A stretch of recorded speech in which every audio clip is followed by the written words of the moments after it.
Hey guys, welcome back to another professionalism and networking video. This time around I'm going to be talking about resume building. So without further ado, let's get started.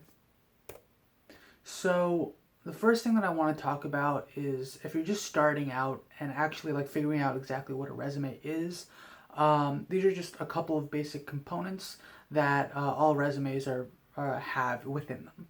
So the first thing is this is like a general outline of your accomplishments and experiences. And when you are creating a resume, you want to cater it to whatever specific position or field or interest that you're trying to apply for or do things in the future. So, for example, if you're working in business or you want to work for a certain type of industry, you want to cater your resume, your and everything on there to whatever industry you're interested in, whatever type of job you're interested in. So this has to do with figuring out what your skills are, and these are both technical skills as well as soft skills, and figuring out which of these actually apply to what you're trying to do. An example of a soft skill would be like leadership, and then maybe a technical skill could be, for example, Photoshop. Depending on whatever you're doing. Technical skills are more to do with your specific area of interest. Soft skills can normally be applied to a bunch of different fields, a bunch of different types of jobs.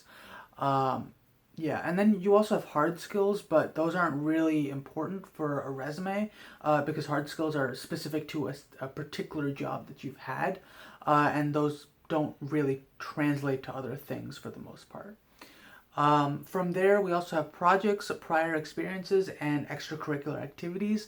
These are what make up the bulk of your resume. This is pretty much like the meat and potatoes of your resume, so to speak, because that's how whoever's reading it knows what you can actually do, what you're capable of. There are examples of things that you've done in the past, people you've worked with or for, the things that you've done, both like outside of your regular day, things like that. So it's very important for different types of applications and things like that to have these things laid out so that when you're trying to create your resume, you know exactly what to talk about here. Now, the most obvious component of this is pretty much your general information.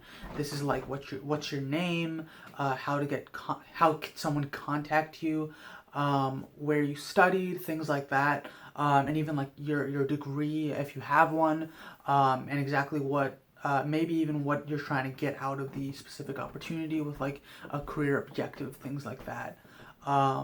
Yeah, so let's begin with soft skills and technical skills. So, as I said before, soft skills pretty much apply to a bunch of different areas, different jobs, different fields, things like that. And some of these examples that I listed were Microsoft applications, teamwork, leadership, and organization. So these are very general things that a lot of people should have for whatever job that they're working. Anytime you're working with other people, teamwork is probably a good thing to have experience with. If you're trying to lead a team, leadership, everyone wants to be organized when you're working with other people. When you're working for someone, it's always a very good quality.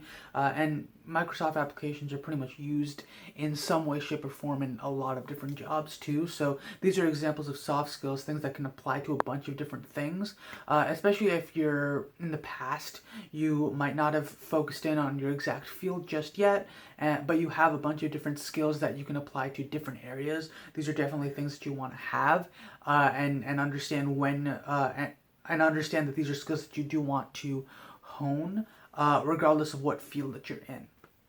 Now, you also have technical skills which apply to your specific field.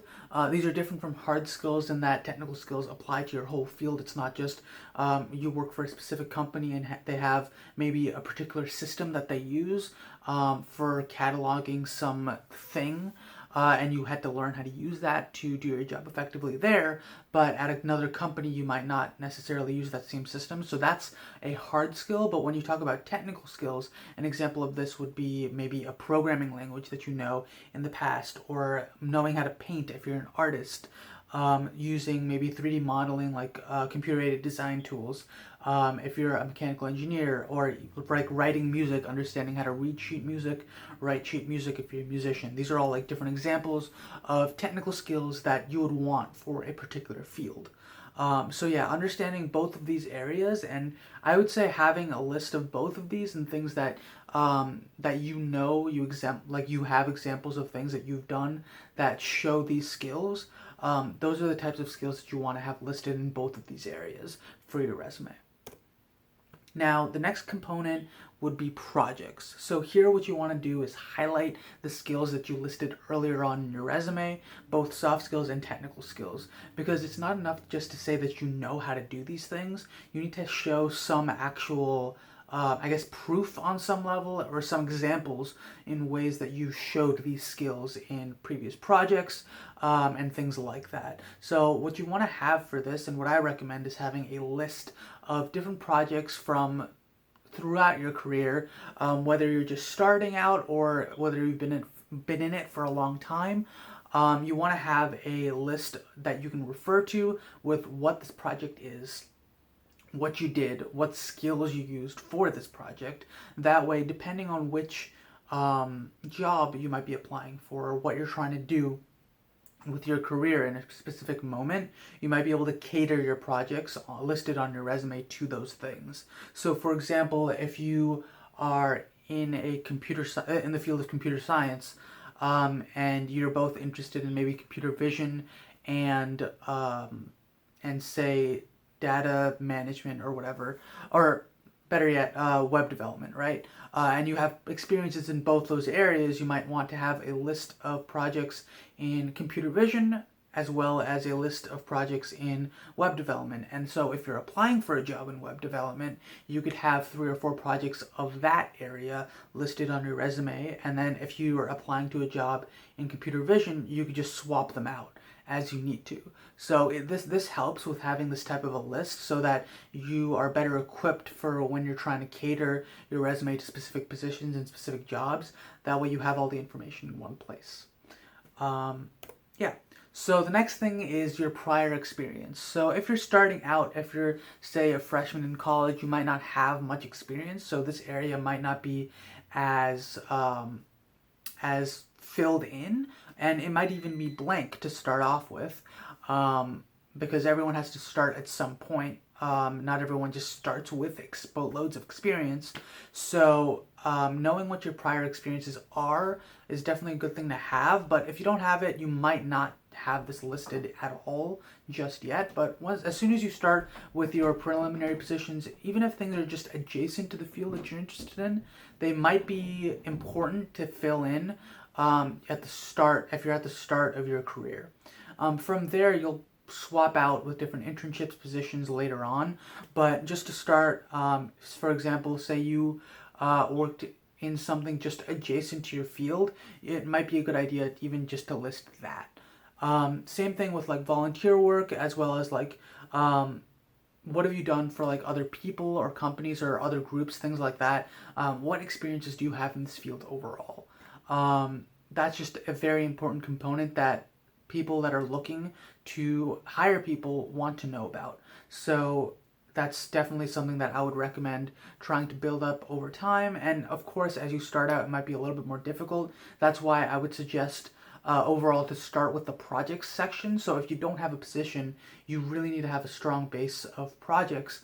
That way, regardless of whether or not you've worked somewhere before and done maybe you've done very minimal for actual companies, you can still show that you have some level of competency in your field. So that's why you want to have projects as well. But once you start gaining experiences, you definitely want to have those listed down there.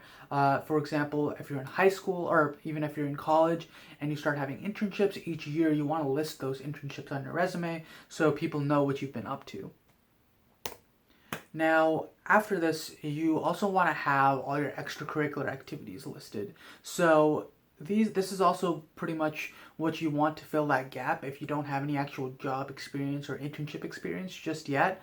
You want to have extracurriculars that actually directly apply to your major, to your field, the things that you're interested in, because it's nice to have things that are interests and things completely separate from your field, but if you have things that are adjacent or very closely related, it's a big help, because even in those areas you might end up doing some projects, or you might end up getting a leadership position in a club that is maybe within your field and things like that. So it's very important when choosing extracurriculars that, one, it's something that you find interesting, but also that in some way, shape, or form you can potentially put some of that on your resume, and just boost yourself when you're, especially when you're first starting out. For example, if you are in the engineering field and you join a design team that does projects and builds things or whatever, or even goes to competitions, that's really good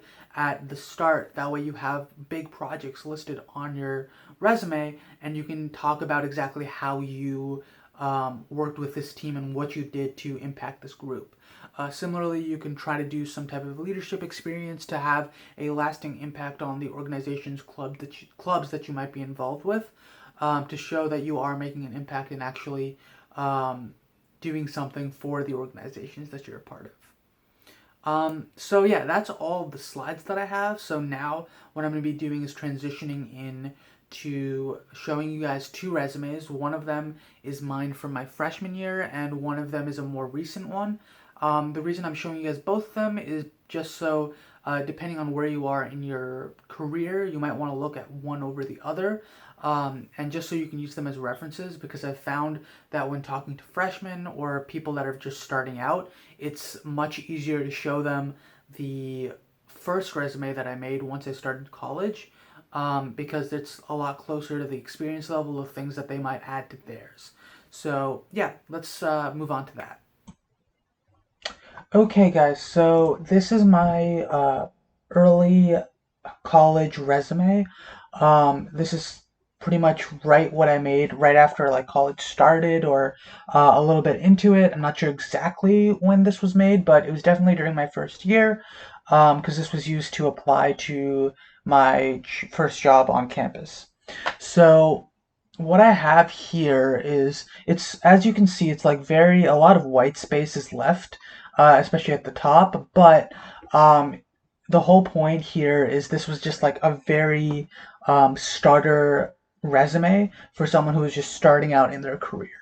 So as you can see here, I have like some positions that are somewhat adjacent to my field of interest, being computer engineering. But even the job that I was applying to, though technical in nature, the job that I was applying to wasn't directly associated with my field, though it was related to technology.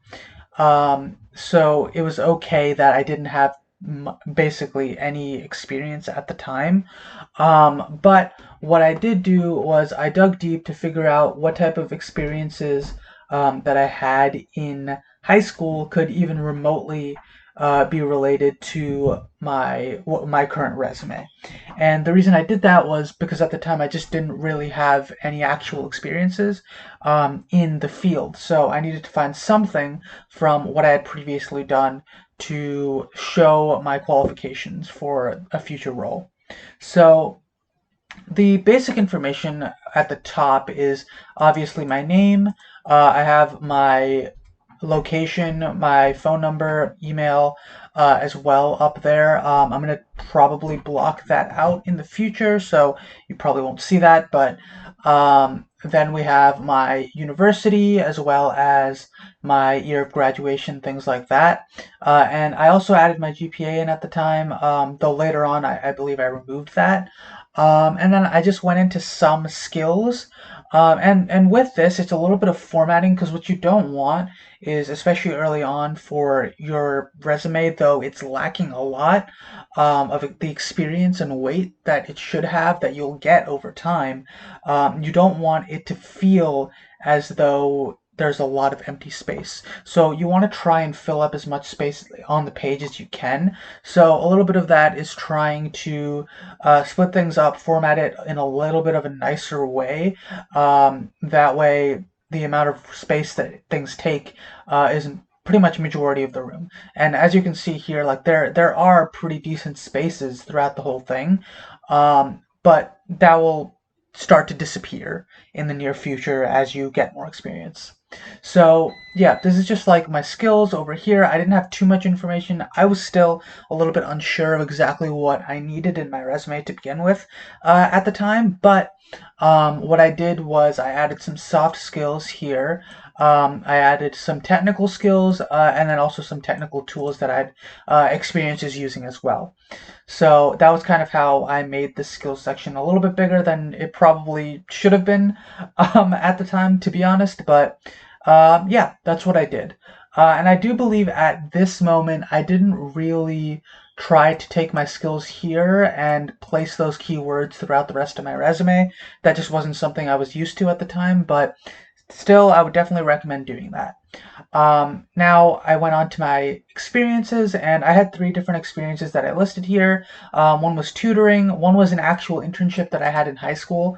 I was very fortunate to have something that was in the technical field. So I was very happy to have had that experience to list there, but not a lot of people have that. And then I was also in a committee in my high school that was to create like a makerspace. And since that was also tech adjacent, I decided to add that in there as well. Now, underneath that, I go into my professional affiliations. Um, I wouldn't really title it professional affiliations now. I'd probably title it extracurriculars or something along those lines. But yeah, what I did was I added my robotics team from high school as well as the one that I joined my freshman year. Um, and I didn't add much information underneath it, which is another thing that I would probably recommend doing so in the future. Add information about these types of things because readers might not necessarily know based off of titles and names and companies exactly what you're up to. And then underneath that, what I did was I went into my projects. I had three different projects that I listed here. This was a high school project at the time. This was from my robotics team in college. And this was a project that I did my freshman year for one of my courses. So that was kind of how I didn't have too many other projects to choose from. So I tried and like dug deep, finding things. And this is why I recommend trying to make a list of projects. That way you can have a decent list to pull from as time goes on. And then at the bottom, since I really didn't want white space in this area, I added honors and awards, and I do recommend something like this to be done if you are just starting out as a freshman or early in your career and you don't have too much experience, in case that you need to add or need to fill in some extra space here. But as soon as you get more projects, more experiences, I would say that this section is the first to go. But yeah, without further ado, we're going to move forward to my current resume or semi-current. I haven't really worked on it very recently, but a lot more has been added. So as you can see, I still have my basic information at the top. I added in my LinkedIn, and I would also recommend adding in a GitHub, depending on your field, if you're comp sci, computer engineering, things like that, just to show projects that you have online. That way, readers, if they want to dig a little bit deeper, they can. And then from here, what I added was specifics on coursework. I would actually probably reduce the amount of coursework that I have listed here, just to be a little bit more relevant. And actually, some of this needs to be updated because my current semester just ended.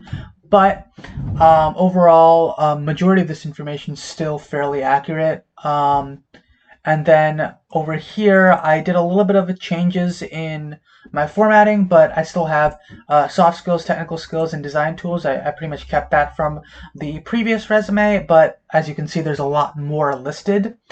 And this is what you pretty much expect over time. Your different skills will be growing in numbers, so you can add that to your list as you move forward. And then, as you can also see, some of my experiences were kept, other ones were changed over time. Everything from high school disappeared after my first year at college. That was like a general rule of thumb that I heard basically everywhere once I started, that after your first year, as soon as you can, everything from high school should pretty much be gone. But yeah, another thing that I would recommend to definitely try to do as you move forward. Make sure you continue to do new projects and things, and update your resume with those so that everything's fairly current within the recent years or two, the recent few years. Even the projects and everything were brought up to a lot more recent times. Um, yeah, so for professional experiences, I also added more details about everything that I did, just in case people wanted to delve deeper into what my experiences were. So for both of my experiences here that I have listed, I added a couple bullet points to talk about what I did. And again, not all of this information is fully accurate. Your resumes will always be changing, because depending on when you get new positions, if you go back to somewhere that you've previously worked, things might change. If you're part of an organization, your positions might change over time, things like that. So this is always like a working process as you go through. And then from there, I have my leadership experience, which this is mainly relating to my extracurriculars. The reason I have these listed as leadership experience is because um, it's a better way of showing exactly what you're getting out of these experiences, these extracurriculars that you're doing, to show that you're actually impacting other people. And the reason for that is I actually held some leadership positions in my organizations at school, as well as um, being a mentor for younger students as well, in another program that I was a part of. Finally, at the bottom here, I always like to have at least 3 projects listed here. 3 is pretty much all I can fit in the one page at this point, but if you can do 3 or 4, that might be fine, depending on the number of professional experiences that you have. That really depends. Same thing on the number of extracurriculars, things like that. So this whole area basically just depends on how you allocate your time. So yeah, if you guys have any questions about this resume or anything else that I said in the video, please let me know, and I'll be sure to answer your questions in the comments. Thanks guys for watching this video. I really hope you guys enjoyed, and stay tuned for more in the future. Let me know what you guys thought about the video as well in the comments below, and I'll see you guys in the next one. Bye!